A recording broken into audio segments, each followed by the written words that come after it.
이제 좀 정리를 해야 될 것 같은데, 그러니까 아까도 얘기 드렸지만 지금 시청자분들께서 가장 궁금해하실 어느 시간에 내가 제일 조심해야 될까 하는 부분, 그리고 도시에서 그리고 해안가에서 어떤 거를 가장 대비를 지금 하고 있어야 될까 하는 부분을 정리를 하고 끝냈으면 좋겠습니다. 박민규 기자, 그럼 먼저 그 시간부터 다시 한번 좀 봤으면 좋겠어요. 네, 조금 네. 변동이 있는 게요. 아까 네. 태풍 속도가 빠르게 올라오고 있다고 말씀드렸는데 방금도 제주 주민분을 연결했지만 제주에 제일 가까이 오는 시간이 오늘 자정쯤 네. 새벽 0시 정도로 1시간 정도가 지금 당겨졌습니다. 그러면 정말 태풍이 빨리 올라오고 있는 거네요. 그렇습니다. 속도가. 속도 네. 변화가 조금씩은 있지만 새벽 아. 0시로 지금으로서는 어제에 비교하면 한 2~3시간 정도 그러네요. 또 당겨진 조금 전에 거거든요. 제가 1시 정도라고 말씀드렸었는데 그렇습니다. 이게 자정으로 당겨졌다고요? 예, 네. 제주 서귀포에 가장 가까이 오는 시간을 예. 한 거고요. 나머지 남해안 지역은 대체로 지금 비슷하게 상륙을 할 걸로 보입니다. 네. 여수가 5시, 통영 6시, 부산과 울산 8시. 그러니까 뭐 아침 7시 정도가 되면 내륙으로 이렇게 남해안 지역들을 다 지나가게 될 걸로 보이는데 네. 기상청이 계속 얘기하는 게 사실 이번 태풍 경로가 의미가 없는 수준이다라고까지 그러니까요. 얘기를 하거든요. 그만큼 위험 반원을 비롯해서 영향을 미치는 이 폭풍 반경, 강풍 반경이 크다는 얘기고 오늘 내일 계속 이 부분을 강조를 해드려야 되겠습니다. 네. 그러면 그 모든 왜 어려운 일은 끝을 알면 좋잖아요. 내일 완전히 빠져나가서 이 태풍이 이제 태풍에서 완전히 벗어났다 하는 시간은 한 몇 시쯤이면 이제 우리나라에서는 벗어나서 동해상으로 갔다라고 생각할 수 있을까요? 네, 지금 예상 경로를 보면요. 내일 이미 정오쯤에는 태풍의 중심부는 울릉도 서남서쪽 30km, 울릉도 정오쯤이요? 근처로 가고요. 예. 네. 그 다음에 한 6시간 정도 지나서 내일 저녁이면 울릉도에서 이미 북동쪽으로 한 400km 정도 올라가게 되는데 동해상으로 그러니까 북동쪽으로 빠져나가게 되는 겁니다.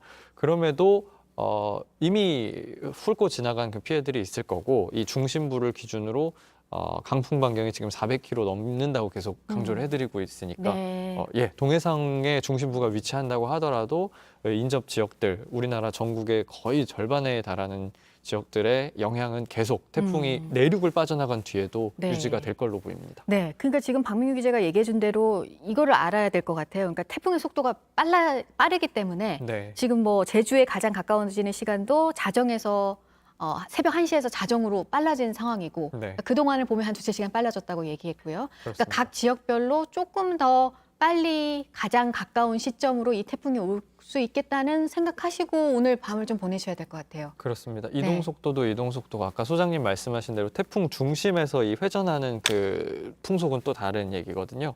지금 보면 강도는 그대로 유지를 한 상태로 조금 더 변화가 없고요. 조금 더 빠르게 지금 올라오고 있는 거라 중심 기압이 지금 950 헥토파스칼 정도로 상륙을 할 걸로 보이고 중심의 이 최대 풍속 역시 초속 50m 정도로 유지가 되면서 우리나라에 도착을 할 걸로 보입니다. 보통 초속 25m만 돼도 지붕이나 기왓장 같은 것들 막 뜯겨나갈 정도라고 얘기를 하거든요. 네. 그것보다도 더 강한 바람이 분다는 얘기니까 철저히 대비를 하셔야 되겠습니다. 네. 태풍의 속도가 소장님 빠르다. 지금 빨라서 그 빨리 가까워지는 시간도 점점 더 좀 빨라지고 있다. 이거는 어떻게 보고 더 대비를 해야 되는 겁니까, 소장님? 네, 뭐 태풍이 올라오는 속도가 지금 빨라지고 있는 거는 이제 보통 그 예년 같은 경우에도 이제 8, 9월 가을철 태풍 같은 경우가 조금 이제 한반도에 접근하면서 좀 빨라지는 그런 경향이 있습니다. 근데 이제 예년 같은 경우는 좀 이제 이게 휘어지는 곡선이 조금 이제 타원 형태가 조금 이제 명확한데 요번 같은 경우는 좀 이제 통과하는 속도도 좀 빠르면서 이제 약간 직선 형태로 동해 쪽으로 빠져나가는 그런 모양이거든요. 네. 뭐 어쨌든 간에 이게 그 경로보다 요번에 이제 워낙 강풍이다 보니까 네. 그리고 이제 많은 비를 동반하고 있기 때문에 전국에 이제 많은 영향을 줄 거는 확실한 것 같습니다. 네. 그리고 이제 제가 좀 우려스러운 거는 네. 이제 우리가 이제 기후 변화 얘기를 계속 하거든요. 근데 요번 태풍뿐만 아니라 네. 향후에는 이게 거의 매년 이런 태풍이 이제 발생할 가능성이 높다는 데 있습니다. 그래서 우리가 이런 것들을 좀 이제 장기적으로 보고 우리가 대비를 좀 철저히 할 필요가 있는 것 같습니다. 네, 지금 중요한 말씀 해주신 것 같은데 지금 역대급 태풍이다 이런 규모는 없을 수도 있다 막 이렇게 얘기는 하지만 네. 항상 얘기하지만 기후 변화 때문에 네. 이제 이런 태풍이 네. 항상 올 수 있어서 이제 네. 이런 역대급 태풍에 늘 대비를 하고 있어야 된다 이런 말씀해 주시는 거네요. 네, 그렇죠. 네, 무엇보다 원인은 기후 변화고요. 네, 그렇죠. 네. 지구 온난화에 의한 기후 변화인 것 같습니다.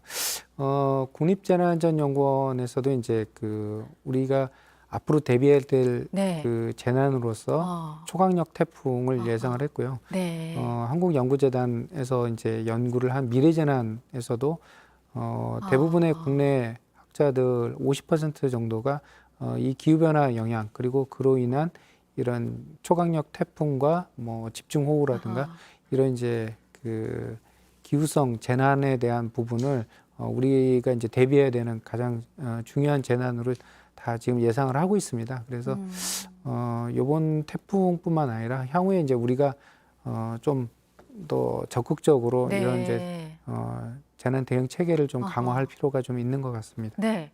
지금 방금 그 역대 풍속 지금 이번 흰남노 태풍 얘기하면서 매미 얘기를 참 많이 하잖아요. 2003년에 매미 얘기. 네. 보니까 지금 순위 중에서도 최대 순간 풍속이 60으로 가장 높은데 되게 조심스러운 얘기지만 이번에 네. 흰남노는 저거보다 더 셀 수도 있다는 거잖아요. 네, 뭐 일부 전문가들 얘기를 들어보면 이번 네. 흰남노가 2002년에 루사 그때는 비가 역대 가장 많이 왔던 강수량 최대였던 네. 태풍이고요. 2003년 지금 보시는 맨 왼쪽에 있는 순간 최대 풍속이 초속 60m까지 갔던 역대 가장 바람이 강하게 불었던 2003년의 매미 이 두 태풍을 뭐 합친 정도의 정말로 그 전에 없었던 태풍이 온다. 물론 이 피해를 그만큼 철저히 대비하기 위해서 그렇죠. 드리는 말씀입니다만은 네. 그렇게 지금 예상들을 계속 이미 그 전부터 지금 해오고 있었거든요.